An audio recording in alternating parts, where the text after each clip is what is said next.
उहाँलाई प्रधानमन्त्री बन्नु नै थिएन रहेछ, एक नम्बर बुदामा त्यो। र काठमाडौँको जनताले 5 वर्षको लागि बालेनलाई मेयर पद जिताएर पठाएको रहेछ है। 5 वर्ष भनेपछि त बिचैमा म्यान्डेट छोडेर किन जानु है। यो दुईटा कुरा तपाईँहरूलाई म जोड दिन्छु यहाँ। एउटालाई किस्तीमा आयो प्रधानमन्त्री, खाइदिएन। एउटा रोइला गर्यो सडकमा, दिएन। दुईटा मान्छेको दुईटा क्यारेक्टर भएर गयो क्या होइन। र तपाईँलाई थाहा छ आजको दिनसम्म म फ्यान भनेको चाहिँ कुलमान दाई मैले 3 स्टेपमा राखेको मान्छे है, कहिल्यै ढाड्दिनँ म। मेरो पहिलो आइडल बालेन, सेकेन्ड हर्क सम्पाङ, थर्डमा कुलमान दाई क्या है। रवि लामिछानेज्यू पार्टी खोलिसकेको थियो कि, पार्टी भनेपछि म पराकाष्ठै वितृष्ण भएको मान्छे। जुन खालको प्रतिशोध रविमाथि भयो नि त्यसपछि मात्रै रवि लामिछाने को व्यक्तिगत हिसाबले म बोल्दै गएको नि। त्यो पार्टी बनाऊ, घन्टी चिन्हमा छाप हानु भनेर मैले कहीँ बोलेको छु त? अहिलेसम्म मेरो जिब्रोबाट त्यो निस्किँदैन। सत्य तथ्य डक्दैन होइन। हावाहुरी भनेको एकछिन आउँछ एकछिन जाने हो होइन। जस यो माइलेज पाइराखेको छु, एकदम खुसी लाग्छ। धन्यवाद सबै शुभचिन्तक दाजुभाइ दिदीबहिनी। हजुर, तपाईँले सुरुबाट नै उठाउँदै गरेको जसले चाहिँ गर्दा 24 गते विध्वंस भयो, स्कुल ड्रेसमा रहेका ती जेनजी चाहिँ नि नानीहरूलाई गोली हान्यो, उनीहरूलाई कारवाही छैन। उल्टो जेनजीहरूलाई पक्रेर थुनिया छ। निकोलस भुसाललाई पनि आज समायो भन्ने कुरा छ। आज भोलि चाहिँ अजय श्रेष्ठलाई होला, कतातिर गयो त्यो सरकार? त्यो यस्तो छ, अब जेनजी सरकार होइन, एउटै बकेटमा हाल्नु पनि मिल्दैन होइन। र जेनजीको सरकार छ भन्दैमा हामीले उच्छृङ्खल भएर बोल्नु पनि हुँदैन र सत्य र तथ्यमा लिएर बोल्नुपर्छ। र गलतै बोलेको छ, भ्रामीकै कुराहरू गर्दै हिँडेको छ भने त्यो समातिनु पनि पर्छ, छानबिन हुनु पनि पर्छ भन्ने मेरो बुझाइ हो होइन। म चाहिँ सधैँभरि सत्यको पक्षमा छु होइन। त्यस कारणले गर्दा साथी सर्कल होइन, दाजुभाइ दिदीबहिनी पनि होइन क्या। कसैले गलत गर्छ भने छोडिनु हुँदैन भन्ने मेरो मान्यता हो होइन। र अब त्यसमा उहाँलाई अनुसन्धानको विषय अगाडि बढाइराखेको होला होइन। के कुरामा चाहिँ भयो त्यो कुरा त सत्य तथ्य बाहिर ल्याउँछ होइन।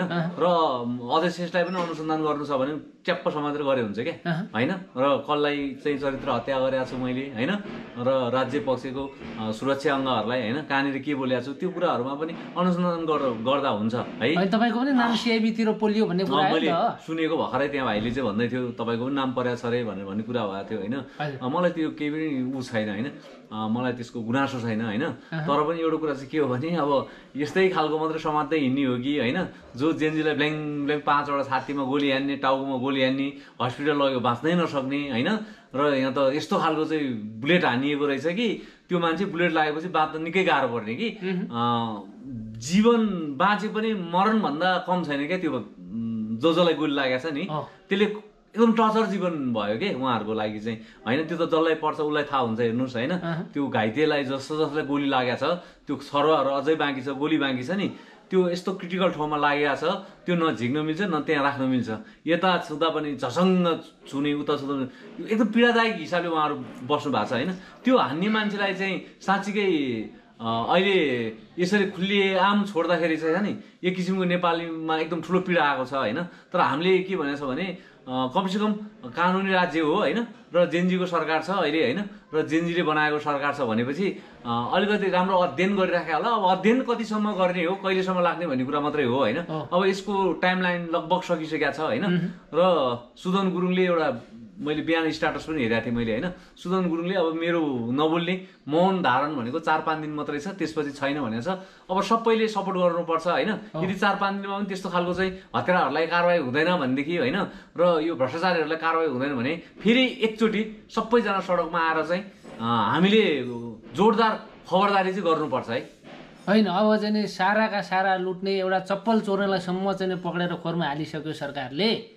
तर कसको कारणले चाहिँ 24 गते त्यो विध्वंस भन्दा त 23 गते गोली चलाएकै कारणले त भयो हो नि त होइन। 100%। अनि 23 गते ती चाहिँ आदेश दिने ती भरौटेहरूलाई होइन, ती चाहिँ हतियारहरूलाई कारवाही हुनु पर्दैन भनेर जनताले आवाज उठाइरहेछ। तपाईँले सडकमा गएर उठाउनु भएको छ, यो सरकारको दम छैन तिनीहरूलाई कारवाही गर्ने होइन। अब यस्तो भोगिरहेछ सबै कुराको टाइमलाइन हुन्छ हेर्नुहोस् होइन। किनभने यहाँ चाहिँ आँप चोर र स्याउ चोरलाई ल्याएर समाउने होइन।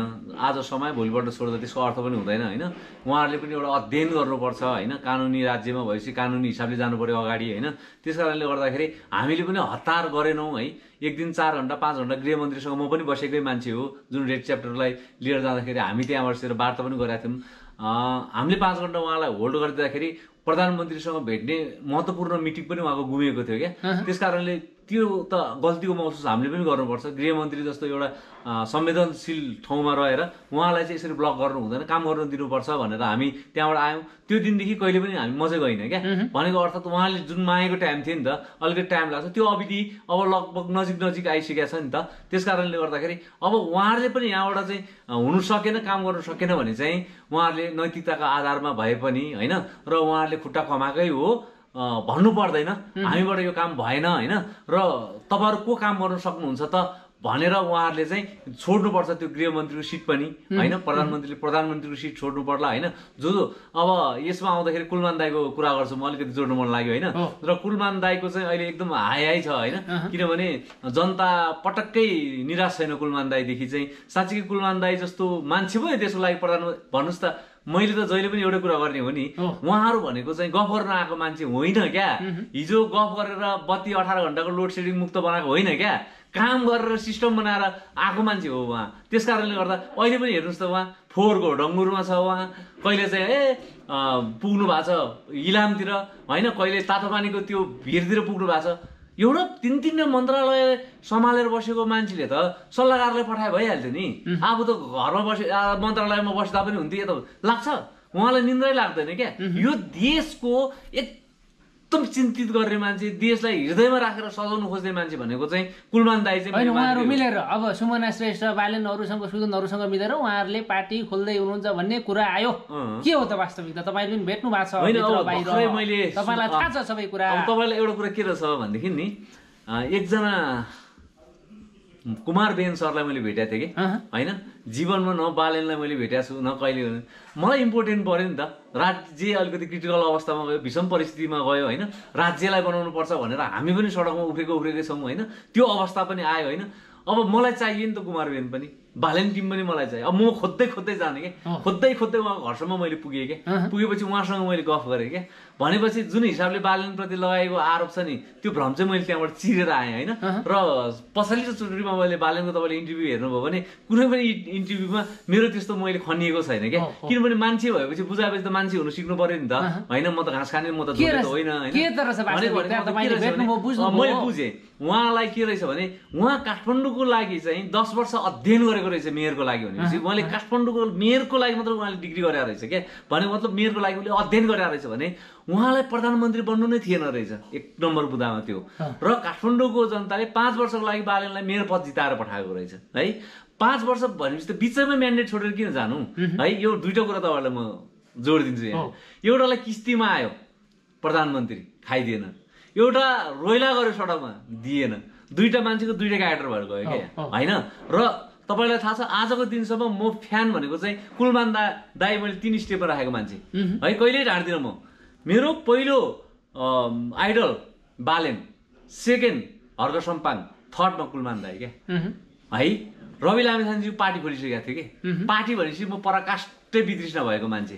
जुन खालको प्रतिशोध रविमाथि भयो नि, त्यसपछि मात्रै रवि लामिछाने को व्यक्तिगत हिसाबले म बोल्दै गएको नि। त्यो पार्टी बनाऊ, घन्टी चिन्हमा छाप हानु भनेर मैले कहीँ बोलेको छु त? अहिलेसम्म मेरो जिब्रोबाट त्यो निस्किँदैन भनेको छन पनि छैन। ठिकै, न्याय पाउनु पर्यो, अन्याय रहेछ, दोषी रहेछ भने कारवाही हुनु पर्यो, यतिको लागि मात्रै मैले बोलिदिएको हो क्या। त्यस कारणले गर्दाखेरि अब बालेनकै किताबमा आउँदाखेरि तपाईँको बालेन प्रधानमन्त्री नभइदिँदा जाँदाखेरि त आज त फलाम त चिसो भएको हो होइन त। आज जेनजीलाई कारवाही भएन, भ्रष्टाचारलाई कारवाही भएन, प्रधानमन्त्रीले शुद्ध अब काम गर्न सकेन भने राजीनामाको चाहिँ माग गर्नुपर्ने अवस्था आएको त केले भन्दा त बालेन प्रधानमन्त्री नभइदिएर हो नि त। बालेन प्रधानमन्त्री भइदिए सब खोरमा हुन्थ्यो यिनीहरू। 4वटा मुद्दामा जानुपर्थ्यो जम्मा। बालेन प्रधानमन्त्री जे भने त्यो हुन्थ्यो के। बालेन प्रधानमन्त्री भएको भए प्रत्यक्ष कार्यकारी प्रधानमन्त्री दिने कि नदिने भनेर बालेनले छ नि टेबल गरे भए हजुर दिने, ओके, 1 नम्बर त्यही पास हुन्थ्यो।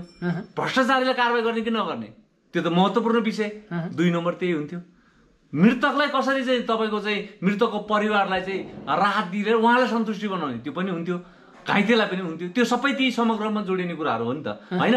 र यो विधानबाट काम गर्न सक्दैन भन्ने कुरो त बालेनलाई पनि थाहा छ, आम नेपालीलाई पनि थाहा छ नि त। तर उहाँले त फुफु फाफा गरिदिनु भयो नि त बालेन साहबले त। हलियो त देशै बम पड्के जस्तै एटम बम पड्के जतिकै स्ट्याटस आयो।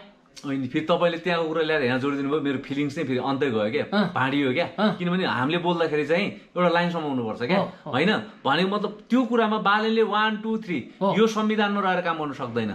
4वटा संविधान तपाईँको काम लाग्ने राख्छु, बाँकी संविधानलाई चाहिँ थाल्यौँ त्यो पनि ओके हुन्थ्यो 4-5 वटा संविधान के हुन्थ्यो भने किन पछि हटेर छ त उहाँ हो अब उहाँलाई के छ भने मैले भने म एउटा उदाहरण दिन्छु के त्यो क्यामेरै चलाउन नआउने मान्छेलाई क्यामेरा चलाउन दिएर आउँला त जबरजस्ती गर भन्दा हुँदैन नि त उहाँले त्यो अनुभव गरे कि प्लेन चलाउन नजान्ने मान्छेले साँझतिर प्लेन उडाउन सक्छ त सक्दैन उहाँले त्यस्तै सोच्नुभयो मेरो प्रधानमन्त्री बन्ने चाहना नै होइन क्या होइन म आउँदिनँ यो प्रधानमन्त्री बन्ने कुराले त यति इरिटेसन हुन्छ म 1 कोर्सै भाग्छु भन्छ उहाँले त लोभी पापी होइन नो र हिजो युनाइटेड हुने कुरामा पनि राष्ट्रिय स्वतन्त्र पार्टीमा आज पुकार बाबुले कत्रो चाहिँ मतलब संयोजनको भूमिका निभाउनु भएको छ गणेश कार्कीले कत्रो भूमिका निभाउनु भएको छ त्यसैमा ज्वाला सङ्ग्रहालय पनि छ उहाँसँगै होटल आरम्भमा 4 घण्टा बसेको मान्छे म हुँ एकदम हामीले चाहिँ वेल डन राम्रो कुरा हो एकदमै जोड्नुहोस् हाम्रो चाहना पनि त्यो झन् त्यही माथि तपाईँले त्यो कुरा गरेर आउँदाखेरि त म उत्कृष्टै खुसी भनेर मैले चाहिँ उहाँहरूलाई शुभकामना दिएर पठाएको हो नि त होइन